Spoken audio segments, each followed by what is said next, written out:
continue in the same way. See if he's learned his lesson.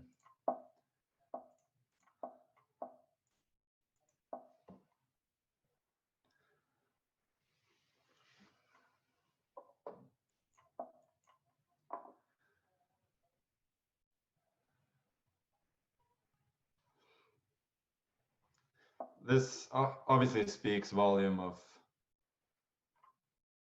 my dearth of ideas in the opening against Anish. C6, however, that's pretty similar to what I tried to do against Alireza in the last St. Louis Rapid and Blitz in the F3 Nimzo. So how about what happens if I go A5 now?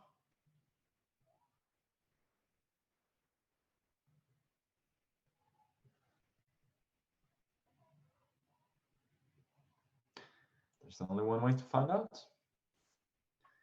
So the real question is whether he can play bishop a6. But once I take on b6,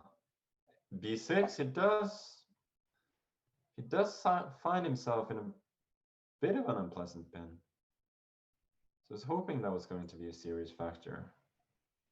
So I'll take it. And then I'll go bishop d3.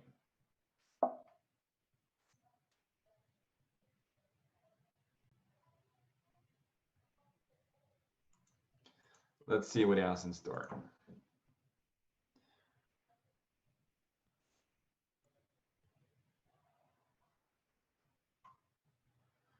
Most natural would... Is it that simple? Is it really that simple? That would be a bummer. Yeah, probably is that simple.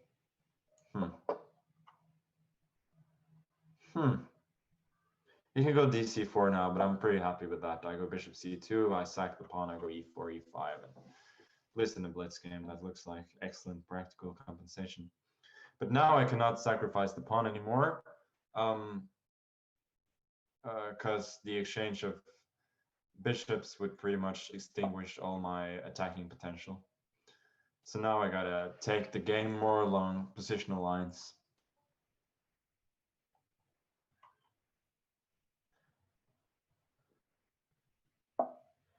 Yeah, I don't want to exchange on d5 unless I can go c4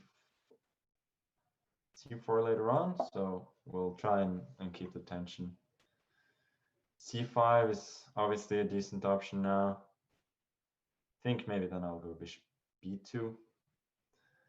And then he cannot win a pawn by cd4, dc4, because I go knight c4 if bishop c4, there's rook a8, and then I take back and I have some structural advantage.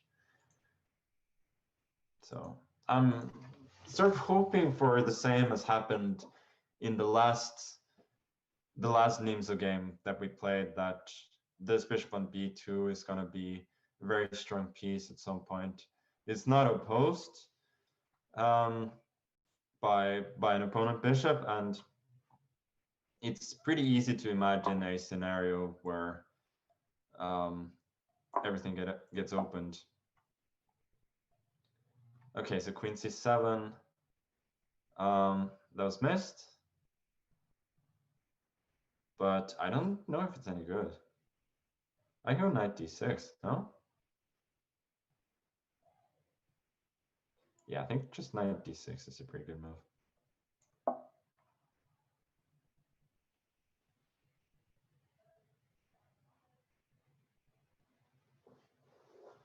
Because if bishop d3, I take on e8, and I think he just loses a whole exchange. And if he takes on d6, I just...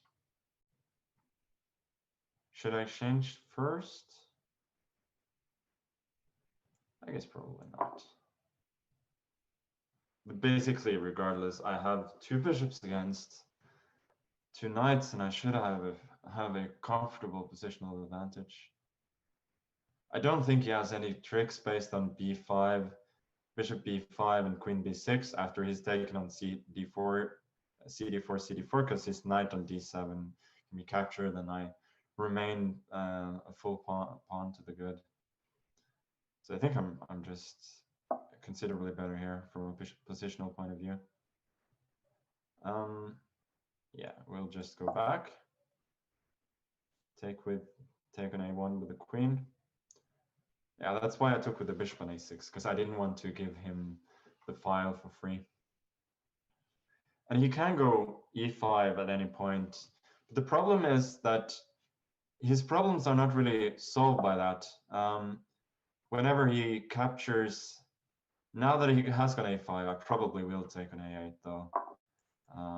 Because I feel that now the position is more open, the a file doesn't matter as much. h5 I think is just weakening.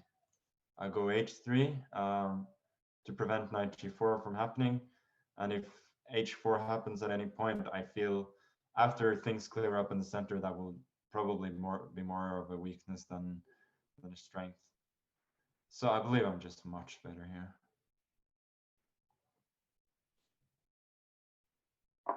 Yeah, cd4, cd4. He exchanges everything, which means that there's not a ton of material at the board, left on the board, but I just have such a big positional advantage that I believe it's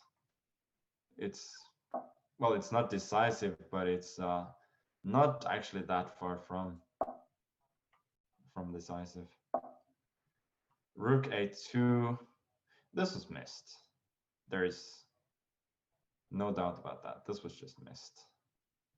But I'm not majorly worried. My position is just too solid for him to really bother me. You cannot move either knight to e4 because I'll take an f6 or c5 with mating threats. And this also looks very suspicious. Bishop c5 followed by rook d8. Also bishop c3 and then rook d8. Probably that's even better. I'll give a check. Then I'll go queen b5.